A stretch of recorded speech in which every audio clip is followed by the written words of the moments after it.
What's the meaning of clutch?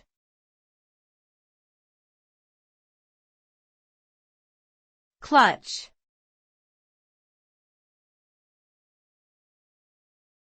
Clutch.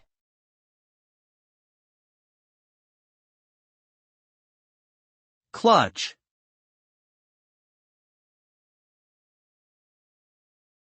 Clutch.